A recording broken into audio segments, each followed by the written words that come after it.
Ինչու եք ինձ փնտրում, որ ես պարտավոր էի լինել տաճարում։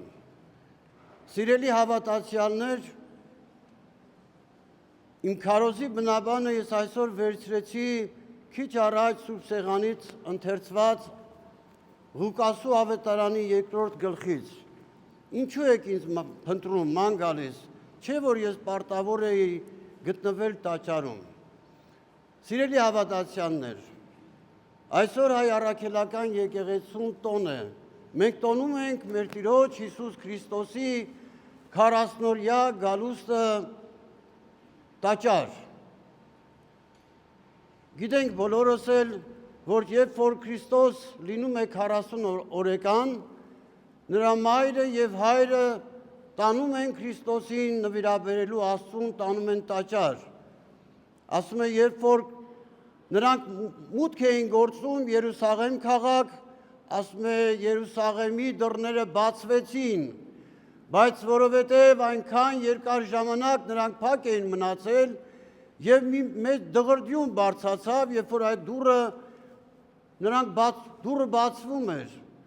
եւ ասում է դրանից անհանգստացած Երուսաղեմ քաղաքի բնակիչները այսպես սարսափահար դուրս եկան տներից եւ քանի որ երեկո էր ճրակներով դուրս եկան իրենց տանից եւ ասում է եւ այդպես իրենք շարունակեցին իրենց ճանապարհը դեպի Աստծո տաճար եւ տաճարում ինչպես գիտենք Սիմեոն ծերունին էր, որը գրկում է Քրիստոսին, գոհություն է հայտնում Տիրոջը, որ իրեն արժանացրեց այնքան կյանք, որ կենթանի լինի Քրիստոսի մինչև գրկելու հնարավորություն ունենալու։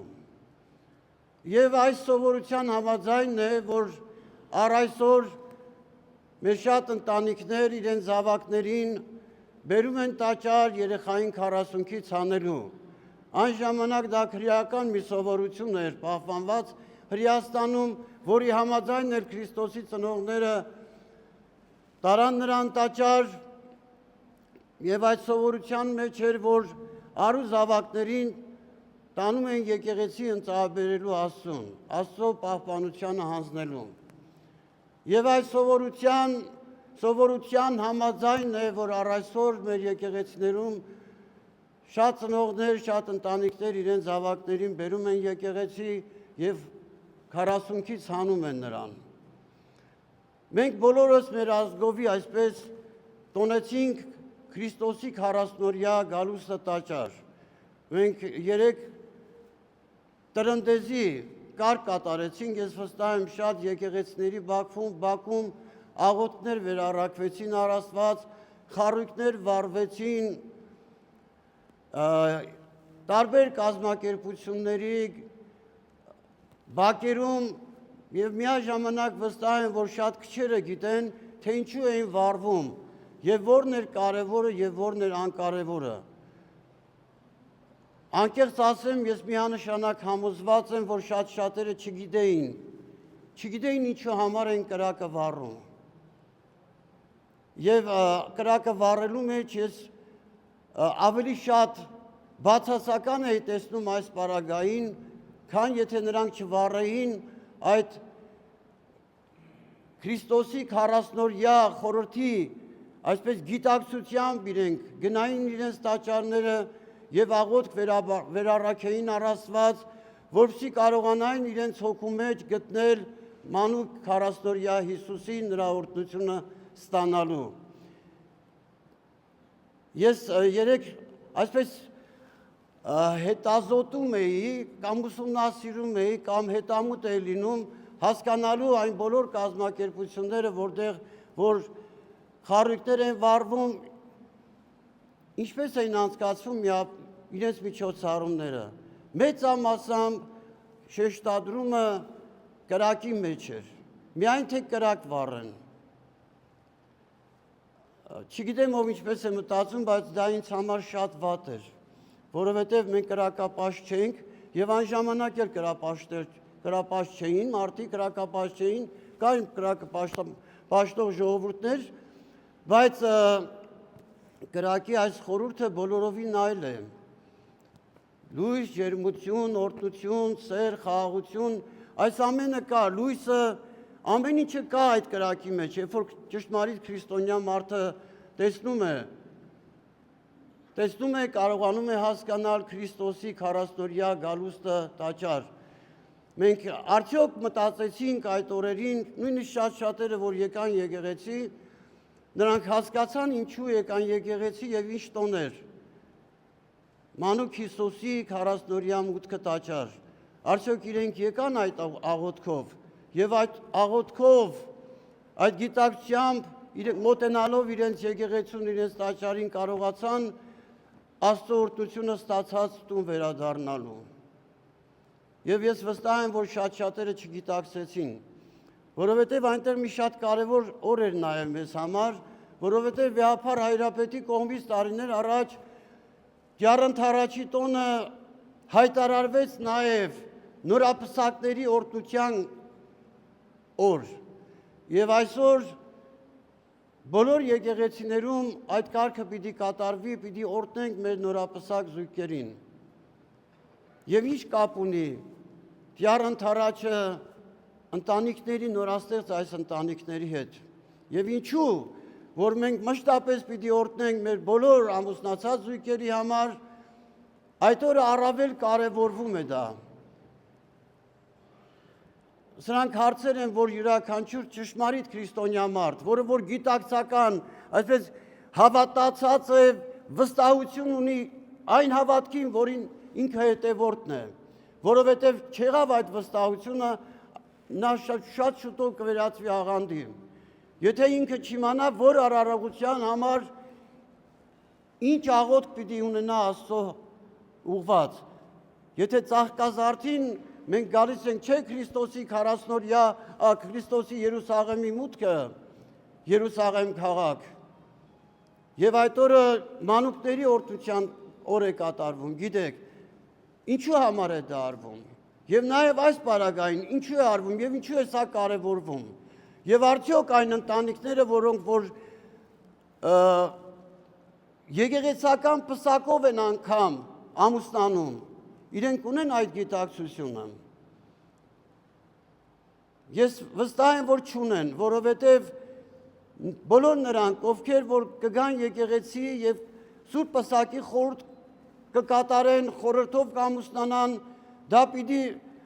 ակնբախորեն երևա իր ամբողջ կյանքի ընթացքում։ Եթե ինքը չի գիտակցում, որ եկեղեցում, երբ որ եկավ կանգնեց Աստծո տաճարի մեջ եւ Աստծո առջև ուխտ կապեց, որ Տեր իմ Աստված, ես Տեր եմ այս ամուսնությանը եւ հարցը հնազանդ եմ, եթե այդ գիտակցությունը չունի, այդ ընտանիքը չի կարող երկար գոյատևել, որովհետեւ դա նորից երկրային միավորում է, եւ դրա համար է, որ գրեթե միշտ մենք այս կարևորում ենք, ոչ միայն Սուրբ Պսակի պարագային, նաև մկրտությունների պարագային, բոլոր պարագաներում, եթե կա եկեղեցում խորհուրդ, ուրեմն այդ գիտակցությունը պետք է լինի քրիստոնեական մտածողության մեջ, ոչ թե մեր բանականությամբ։ Տարիներ շարունակ, այս տարի արդեն 44 տարի է եկեղեցում քահանա եմ, եթե առողջ եմ լինում, այդ ժամանակ խարոզ եմ խոսում, գրեթե միշտ ասում եմ ժողովուրդ, մի բան որ անում եք եկեղեցում, գիտակցաբար արեք, մեխանիկական ոչինչ մի արեք։ Այդքան ասելուց հետո նորից մարդիկ կգան, ամեն անգամ, ամեն պատարագից հետո կգան, Տեր Նորայր ջան, ինչ կլինի, մի քիչ մաս կարելի է տանեմ մամայիս համար պարկածը, չէ, չես կարող տանել։ Լավամարդ լինեմ, ասեմ, Տարտուր, որ ինչ, ավելի լավ է քահանայի, խնդրի թող քահանան գա, մամայիդ օրհնի։ Որովհետև եկեղեցում ես 1000 անգամ ասել եմ, որ եկեղեցու մեջ կան հավատացյալներ, հիմա իրականություն է, կան հավատացյալներ, որոնք որ եկել են պատրաստված, որ հաղորդություն պիտի ստանան։ Նրանք հաս չեն ուտում, բնականաբար բացառություններին չի վերաբերվում, այդ պահերին հայտարարվում է, որ դա չի վերաբերվում հղիներին, երեխաներին, հիվանդներին, որոնք հարկադրված ինչ-որ սնունդ պիտի ստանան։ Բայց մնացածը պիտի գան ոչինչ չկերած, պիտի գան Աստծո տաճար, պիտի նախ ապաշխարեն, պիտի գիտակցեն, պիտի հիշեն բոլոր այն մեղքերը, որ իրենք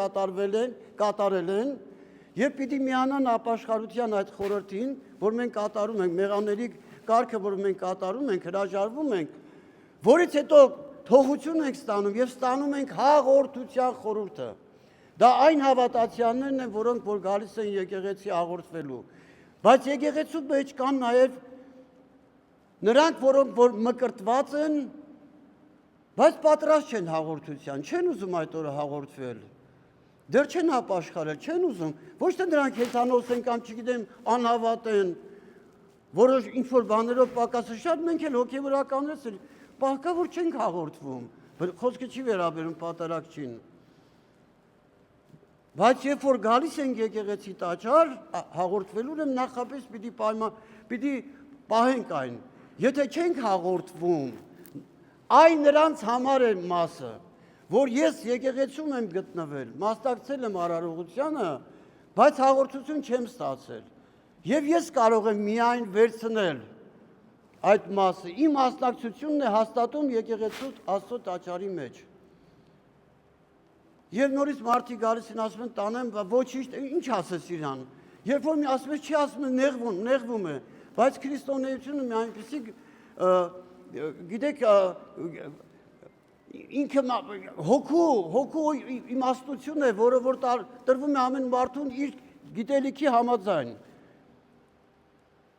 Ինքը պիտի հասկանա, որքան է ծանոթ այդ գիտությանը, որտեվ եթե ինքը վստահ չլինի, պատկերացրեք մի հատ բժիշկ գնում եք վիրահատության, չի իմանում այդ մարդը։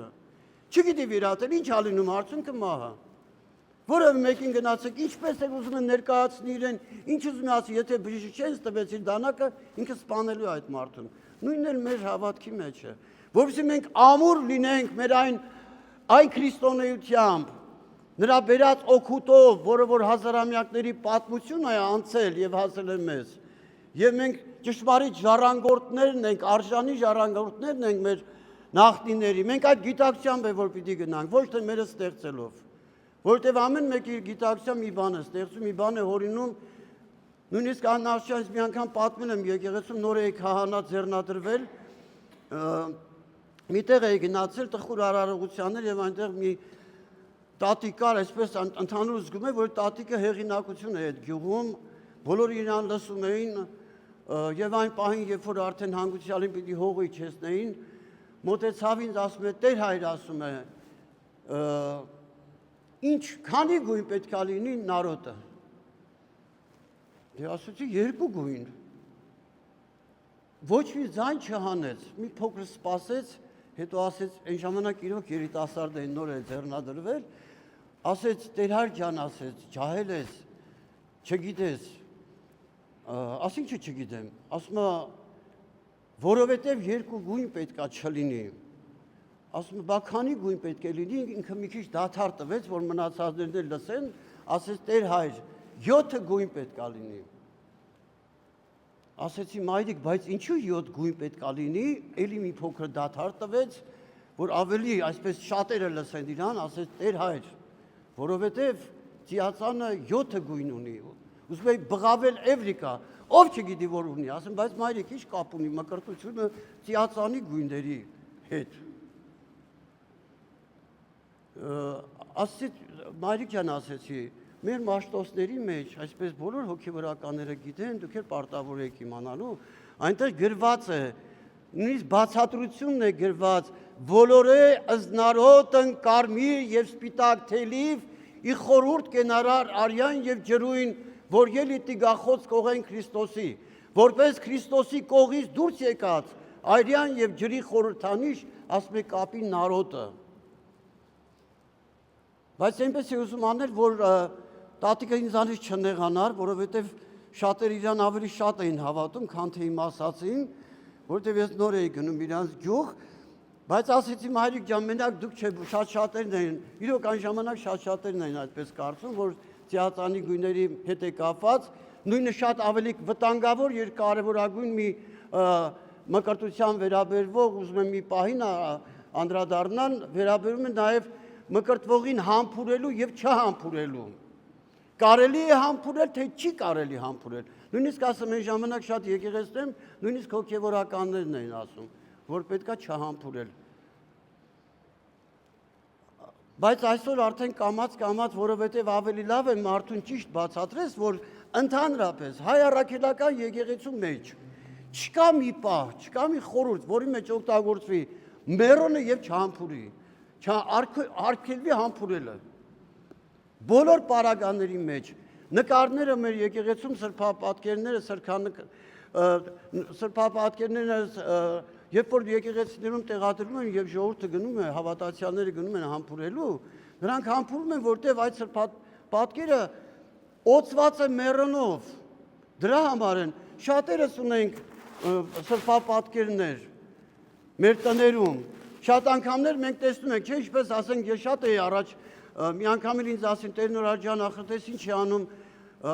բանվորները աշխատում էին, այդպես դե ընդմիջման ժամանակ այդպես մի հատ թերթի մեջ թուր թերթը բերեցին, այդպես փռեցին եւ այնտեղ Աստվածամոր նկարներ դրած։ Եվ այսպես իրանց ուտելիքը, պանիրը, կալբասան, այսպես կտրեցին ախորժակով որ պիտի ուտեն, ասում Տեր հայր, բայց մեղք չի, ասում եմ չէ։ Մեղք չի։ Ինչու մեղք չի, որովհետեւ այդ սրբապատկերը ինքը օծված չի։ Մեղքը լինի, երբ որ օծված լինի։ Օրինակի համար, երբ որ ես նման բանի համար, ասենք նպատակի համար օգտագործեմ, ես մի քիչ խուսափեմ։ Չեմ ուզենա, որ այնտեղ ընդհանրապես տիրական որևէ նկար լինի, բայց եթե պատահական այդպես նկարը կա, դրա մեջ մեղք չկա։ Բայց մենք շատ բաներ կատարում ենք գիտակցաբար ուզում ենք փոխել, բայց մեր տրամաբանությամբ։ Եվ շատ, որովհետև չիմանալով սա մենք ավելի թույլ քրիստոնյաներ ենք լինում։ Իսկ մանավանդ այսօր ես ինչու եմ այս թեմաներն ասում, որովհետև այսօր ինչպես յուրաքանչյուրիս համար է Տիրոջ 40-օրյա մանուկ Հիսուսի մուտքը մեր հոգիների մեջ, այնպես էլ ես որ կանգնած եմ այստեղ։ Ես ուզում եմ այդ գիտակցությամբ ընդունել Քրիստոսին իմ մեջ, այդ վստահությամբ, նաև ասելու, որ ժողովուրդ ջան, այսպես ավելի ամուր կլինեք։ Որովհետև երբ որ չես իմանում, անմիջապես ինչ որ մեկ ինչ որ մի բան է ասում, թեքվում ես այդ կողմ։ Ասում ես հա դու ճիշտ ես։ Չէ, կա մեկ ճշմարտություն, եւ այդ մեկ ճշմարտությունը թրծված է հազարամյակների ժամանակներով է անցել։ Նա շատ ամուր է, ոչ մի բառ չի փոխվում քրիստոնեական վարդապետության մեջ։ Եվ այդ նույնը նաև Տյառընդառաջի մեջ մենք Տյառընդառաջին պիտի մոտենանք, որովհետեւ գերագույն, կարևորագույն նպատակը իրականություն դառնա, որովհետեւ մենք մանուկ 40-օրյա Հիսուսին գտնենք մեր մեջ, այս գիտակցությամբ է, որ պիտի մոտենանք։ Մեկ մի քիչ հետո ամեն մեկս ինչ-որ մի մեղք պիտի գործենք, ինչ-որ մի պիտի, եթե մարդիկ մի անգամ մեղք գործեն եւ հետո դա երկար ժամանակ կարողանար այսպես տարածվել, ինչ ենք ամեն Կիրակի պատարակ անում, ամեն մի սրբոց տոնում, որտեղ դա նաեւ հնարավորություն է այն մարդու համար, որ մեղք է գործել, կարողանա գա գիտակցել այդ մեղքը, որը այդ կարճ ժամանակահատվածում գիտակցի խոստովանի եւ թողություն ստանա։ Եվ այս տրամաբանությամբ այն մտքերն են, որոնք ես այս պահին մտածում եմ, ընդհանրապես Տերը մի լավ բան է ասել, բոլորիս ասում են, երբ որ կկանգնես Տիրոջ անունից խոսելու, մի մտածին չես խոսելու, որովհետև Տերը պիտի ասի։ Եվ հիմա Տերն է որ ասում է, որ գիտակցաբար գանք, որ գանք մոմ վառելու իմանանք, որ այսպես ուշադիր պլշած չնայենք այդ մոմին ոնց է վառվում վերջանում։ Այլ աղոթենք, երբ որ աղոթքը կվերջանա, մոմը թողենք գնանք։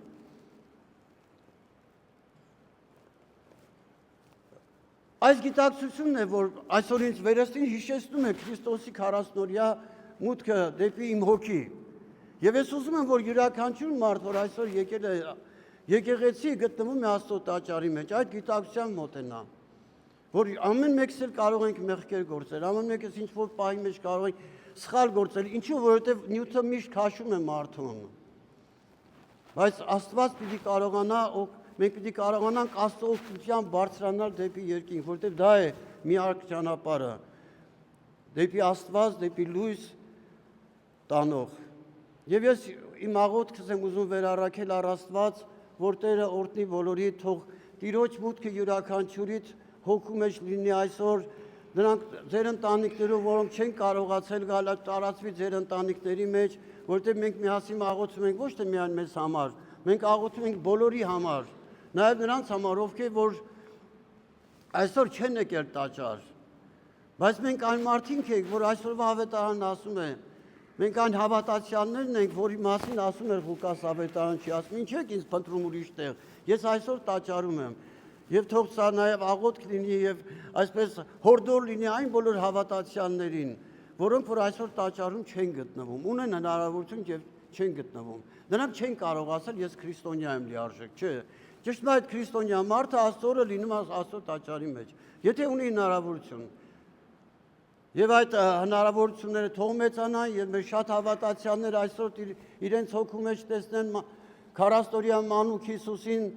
ստանալ նրա օրհնությունը, խաղաղությունը, սերը եւ սա թող տարածվի մեր ամբողջ աշխարհի մեջ, մեր բոլոր ժողովուրդների մեջ եւ ոչ միայն հայ ժողովրդի մեջ եւ Աստծո իշխանությունը թող մշտապես տիրողը լինի յուրաքանչյուրիս հոգու մեջ, որտեղ դա է սիրո լույսի խաղաղության միակ եւ եզակի գրավականը, թող Աստծո օրհնությունը լինի յուրաքանչյուրի հետ։ Այժմ եւ միշտ եւ հավիտյանս հավիտենից ամեն։